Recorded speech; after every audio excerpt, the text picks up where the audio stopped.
I knew something was wrong the second my boss walked in with that proud, rehearsed smile, the one he uses when he wants the whole floor to look up. He clapped a hand on someone's shoulder, and people started whispering before he even introduced him. I didn't stand, didn't turn, didn't breathe, because I knew that silhouette, the height, the posture, the confident lean, like the world still owed him applause. And when he finally stepped into the light, my stomach dropped. My former boss, the man who'd nearly ended my career, the reason I spent months rebuilding everything from scratch. He didn't look shocked to see me. No, he looked amused, like I was an afterthought he'd expected to vanish. And then he said it, with a smile that felt like a hand around my throat. "Huh, I thought you'd moved on." I didn't answer, but HR did. She froze, actually froze, mid-step, mid-breath, mid-sentence. Her clipboard slipped and hit the carpet with a dull thud, and that told me everything. Because she wasn't just HR. She worked in my old company before this one. She knew the file, she knew the lies, she knew exactly what he'd done. My new boss kept talking, oblivious. "Everyone, this is our star hire. He led operations at his last company. We're lucky to have him." Lucky, I felt my jaw tighten, and for a moment, all I heard was the echo of my last week in that previous office. It wasn't a dramatic firing. No screaming, no accusations in a conference room with blinds pulled down. No, he made it subtle, strategic. He buried me with performance concerns, fabricated timelines, and a report so polished it could have passed a government audit. And the worst part? He did it because he needed a scapegoat for a mistake he'd made. An expensive one. I was convenient. I was quiet. I did the work nobody else understood. And that made me perfect to throw to the board. When I walked out of that building for the last time, I promised myself two things. I wouldn't chase fairness. And I wouldn't look back, and I didn't. I got hired here within weeks, because the VP actually reviewed my real numbers instead of my former boss's narrative. I rebuilt my credibility report by report, project by project, until people started coming to me when something mattered. I wasn't flashy, but I was reliable. And in the corporate world, reliability is a weapon. So when he stepped into my new office like he owned it, smiling at people who didn't yet know what he was, something sharp settled in me. Not fear, not anger, something colder, a kind of clarity. He walked straight toward my desk, hands in pockets, confidence dripping from every step. "Didn't expect to see you here," he said lightly. "Small world, huh?" I looked at him, really looked. He expected the old version of me, the one who tried too hard to prove his worth to a man who never once gave it back. Instead, I kept my voice steady. "Congratulations on the new job." A flicker crossed his face. Confusion? Disappointment? Hard to tell. I wasn't giving him the reaction he rehearsed. My boss clapped him on the back. "You two know each other?" Before I could answer, he cut in. "I mentored him." HR inhaled sharply. I caught it. So did he. My boss beamed. "Great. That'll make the transition easy." I didn't smile, didn't nod, didn't agree to anything. I just let the silence sit between us, heavy and unmistakable. HR pulled me aside 10 minutes later, still pale. "We should talk," she whispered. Not a suggestion, a warning. And as she closed the conference room door behind us, I realized something I hadn't expected. My past wasn't done with me, and neither was he. But that was just the beginning. He settled into the office like he'd been rehearsing the takeover for months. Before lunch, he'd already claimed a corner meeting room for focus work, asked IT to restore his old templates, and corrected a junior analyst's workflow in a tone that made her apologize for breathing too loudly. People saw confidence. I saw the same signs I'd missed before. He asserted dominance through small cuts, small humiliations, small reminders that hierarchy mattered more than competence. I kept to my desk, updated files, reviewed vendor timelines, acted like none of it touched me. But he kept drifting closer, always with that half smile, like he knew something I didn't, like we were reenacting an old performance, and only he remembered the script. At 2 p.m., he approached my workstation, leaned an elbow on the partition, and lowered his voice. "So," he said, "still doing operational forecasting? Thought you would have learned to stay away from reports after last time." My chair didn't move. My shoulders didn't either. "The reports weren't my mistake," he chuckled.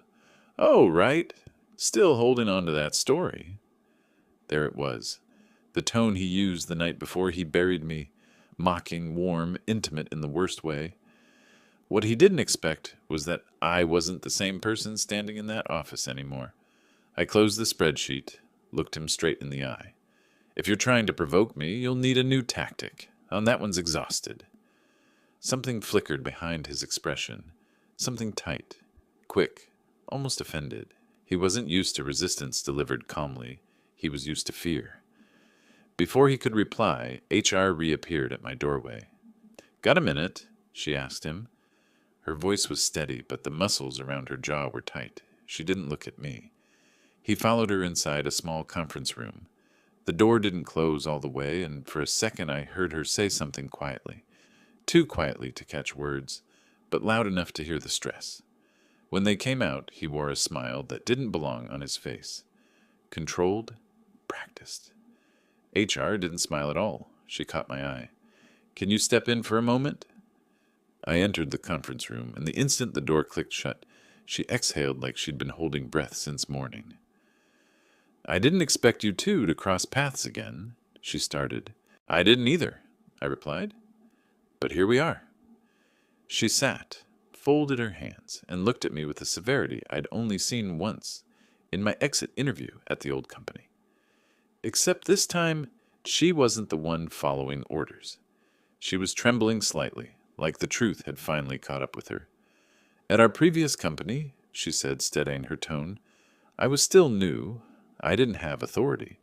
But I recognized your termination file the moment I saw his name today." My pulse tightened.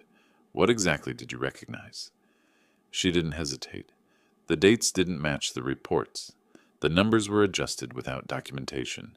And your rebuttal statement, your written explanation, never made it into HR storage. It was removed. Removed. Not lost. Not overlooked. Removed. I let that sink in, not because it surprised me, but because hearing it confirmed by someone who had nothing to gain felt heavier than I expected. "I couldn't challenge him back then," she continued. "I had no standing, no access. I would have been fired." She swallowed. "But now I do. And if anything irregular happens here, anything at all, you come to me first." Her voice broke a little on the last word, not from emotion, but from resolve. "Why tell me this now?" I asked. She leaned back. "Because he walked into this building expecting you to stay quiet again." That landed like a weight on the table between us. Before I could answer, a notification pinged on my laptop. A meeting invite. From him. Subject line: "Touch base about expectations." He didn't even wait a full day. HR saw the notification, sighed, and shook her head. "He moves quickly when he wants control. I remember." I closed the laptop slowly. "What are you worried he'll try?" Her reply was immediate. The same thing as before. Undermining. Building a paper trail. Positioning you as the problem before anyone questions him. I nodded once. Not in fear, just in recognition. Because she was right. That was his process. That was his weapon. And last time, I'd walked blind into it. But things were different now. I had standing. I had results. I had people who trusted my work. I wasn't the new guy. I wasn't replaceable. And he wasn't arriving into an empty field this time. He was stepping into my territory. HR lowered her voice. "Whatever he thinks he's going to do here, he's not going to get away with it again." Something shifted in me right then. Not anger, not revenge. Just a quiet understanding that I wasn't going to spend another year cleaning up someone else's mess. That night, as the office emptied and the lights dimmed over cubicles, I sat at my desk longer than usual, scrolling through old emails, dates, project logs, everything he'd hidden, twisted, or rewritten. And then I thought something I never allowed myself to think before. Last time, I tried to protect peace.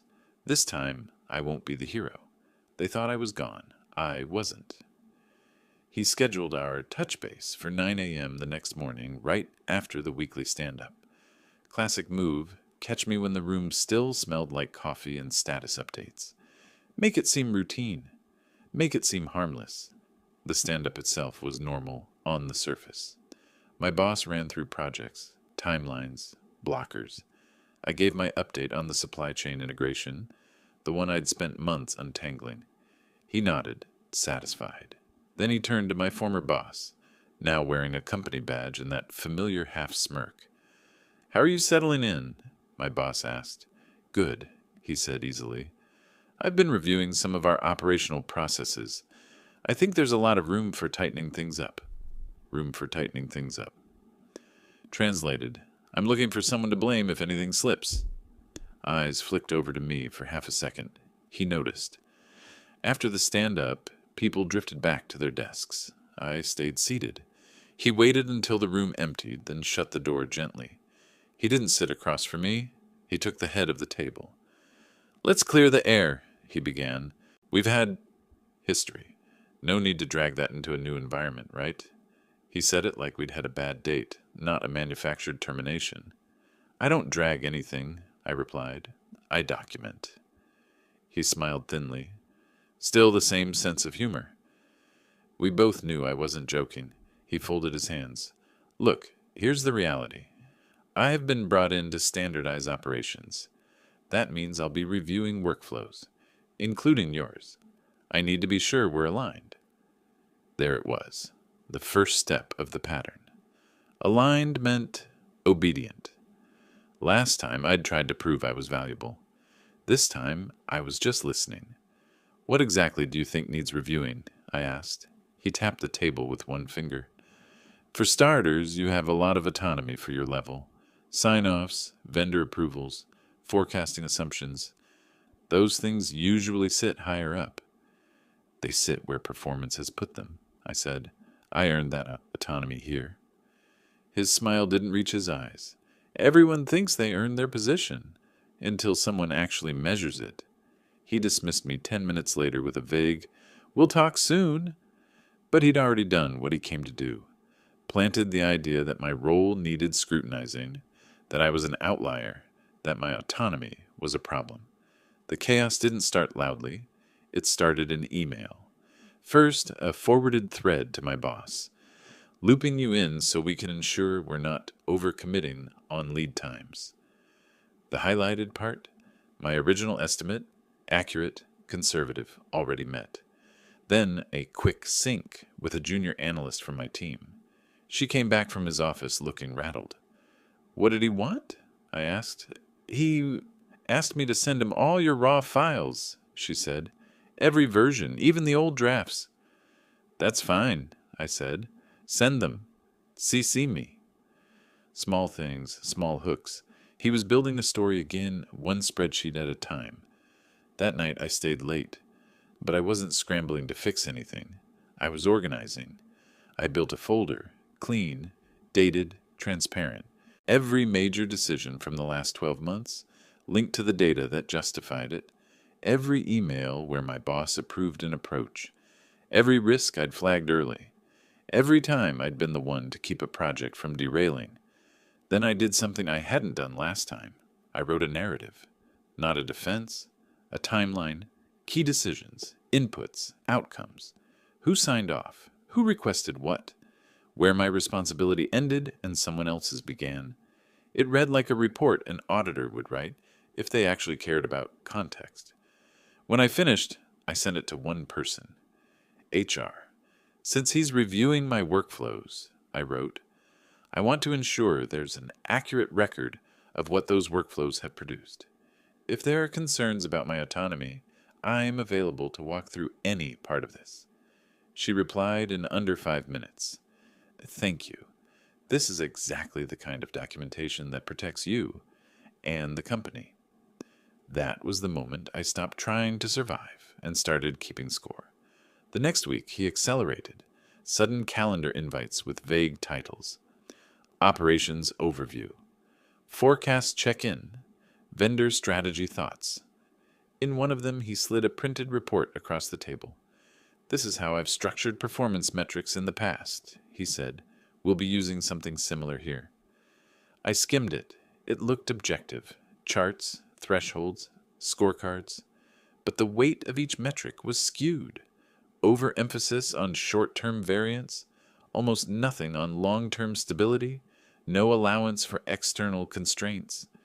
It was cleverly designed to make whoever owned complex projects look volatile. You want to apply this to my portfolio? I asked. To everyone's, he said. You're just the first we're reviewing since you touched the most. I leaned back. Does our boss know you're changing the performance framework? He paused a fraction of a second too long. He knows I'm optimizing. That told me enough. He hadn't cleared it, not fully. Send it to me by email, I said. I'll review and get back to you. He smirked. You always did love overthinking. I prefer not being surprised later. 2 days later, the real fracture appeared. Our department had a quarterly review with senior leadership. Big room, long table, slides, charts, the usual theater. I'd prepared my section, supply chain stabilization, cost savings, improved on-time delivery, real numbers, real impact. He insisted on adding a slide of his own. Just a small adjustment, he said. We need to highlight where we can still push harder. When he sent the deck, I read his slide twice. He'd added a projection claiming we could cut lead times by another 20% in the next quarter without affecting cost or quality. It was impossible. Not difficult. Literally impossible based on vendor capacity and logistics constraints. And he'd attributed the assumption to the current operational slack, implying I'd been holding back. I walked straight to HR's office. He's presenting false assumptions to leadership, I said calmly, placing a printed copy on her desk. If they approve this target, we'll either fail or he'll need someone to blame for not hitting it. She read it, lips thinning. Have you raised this to him? Yes, I told him the numbers weren't realistic. He said leadership likes aggressive goals. She looked up. Do you have that in writing? I slid my phone across the desk, an email thread, open. He'd written, we need to look ambitious. If it doesn't pan out, we'll adjust the narrative. She closed her eyes briefly. Of course he did. The review came on a Thursday. Senior leadership sat across from us. My boss ran through the general overview. Revenue up, costs down. Then it was my turn. I presented the stabilized metrics. Late orders reduced, penalty fees dropping, vendor satisfaction up. Heads nodded.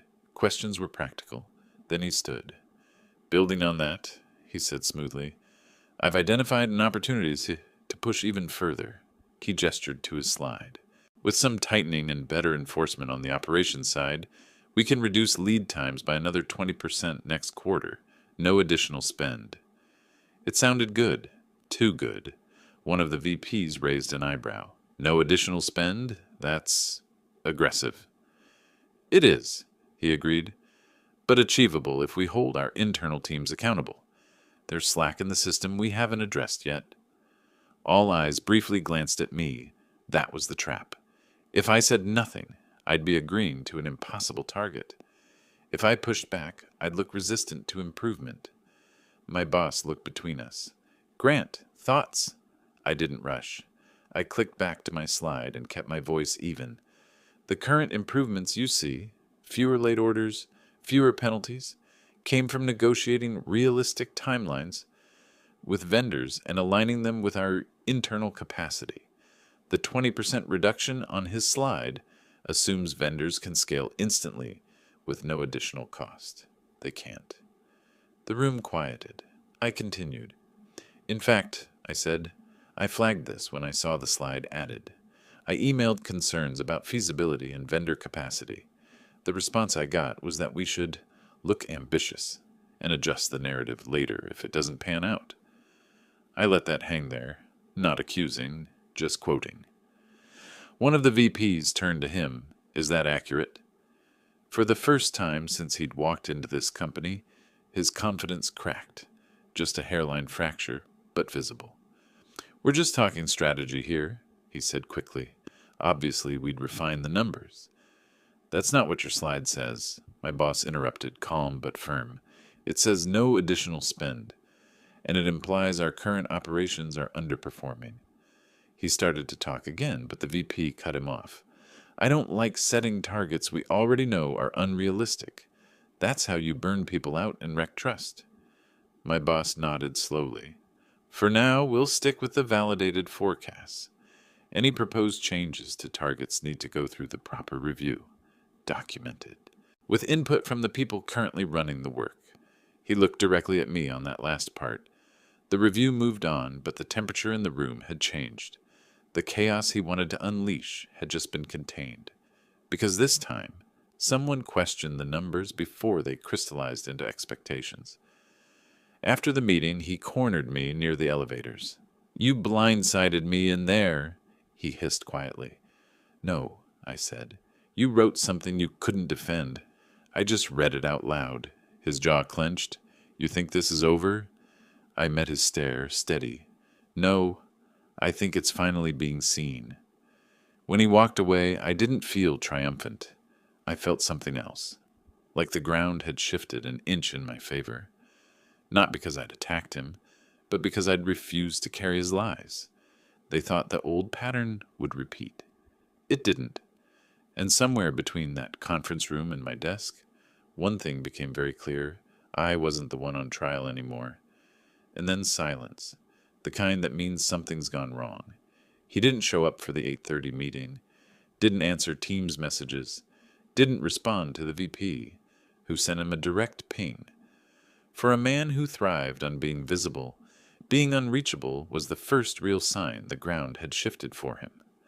By 9 odd, HR walked past my desk without looking at me. She carried a folder, thick, tabbed, unmistakably prepared. She only carried folders like that when the outcome had already been decided. He followed her into a conference room minutes later, shoulders tight, mouth flat, no trace of the swagger he had walked in with 2 weeks earlier. The door closed. The blinds stayed open. I didn't pretend not to see. I didn't need to. He was pacing before she even sat down. She opened the folder. He gestured angrily at something she showed him, shaking his head. She pushed a form across the table. He refused to touch it. She slid it closer. He leaned back, jaw clenched. She took out another document. That one made him stop moving altogether. The VP arrived next. No greetings, no small talk, no mediation attempt. Just a chair pulled back and a simple, quiet directive. "Sit." For 10 minutes there was no sound outside the muffled rise and fall of voices. Then the blinds were pulled shut, not by HR, but by the VP himself. They didn't need an audience for the rest. By 10:12 he walked out first. No folder, no laptop, no badge. His face wasn't angry, it was empty, like someone had drained the performance out of him. HR followed him to collect the badge from his lanyard, clipped it off, placed it into a white envelope, and handed it to the VP. No dramatics, no scene, just quiet administrative conclusion. When he passed my desk, he didn't slow down, didn't glare, didn't try one last jab. He just whispered, barely audible, "You think you won?" I didn't look up. No, I think the truth finally had consequences. He stopped, just for a second, like he wanted to say something else. But whatever bravado he reached for, it wasn't there. So he kept walking. The elevator doors closed behind him with a soft metal click that sounded nothing like victory, more like closure. HR approached me around noon. "It's resolved," she said simply. Resolved, not handled, not in progress. She sat on the edge of the chair near my desk, tired in a way that looked deeper than sleep. "We submitted the findings to legal last night. His manipulation of performance metrics at his last company, combined with the attempt to push inaccurate data here, it was enough, more than enough." I nodded once. "Thank you for stepping in." She hesitated. "I should have spoken up years ago." "You did now," I said. "That's what matters." Her shoulders lowered a fraction. Relief, maybe. Or acceptance. Before she left, she placed a sealed envelope on my desk. Compliance asked me to give you this. Inside was a formal statement from my old company's legal office, acknowledging irregularities in my termination file, acknowledging procedural errors, acknowledging that my performance issues had been improperly documented. No apology. Corporations don't apologize without a lawsuit. But the language was clear enough. They could no longer defend what he'd done. After lunch, my boss called me into his office. He closed the door, but didn't sit. "You handled this professionally," he said. "Most people wouldn't have." "I wasn't interested in a fight," I replied. "Just accuracy." He nodded. "That's exactly why I'm moving you up." I blinked. "Moving me up?" "Senior operations lead," he said. "Effective Monday. You already do half the work. Now you'll have the title and the authority." It wasn't dramatic. It wasn't triumphant. It just felt right. Like the room finally matched its own architecture.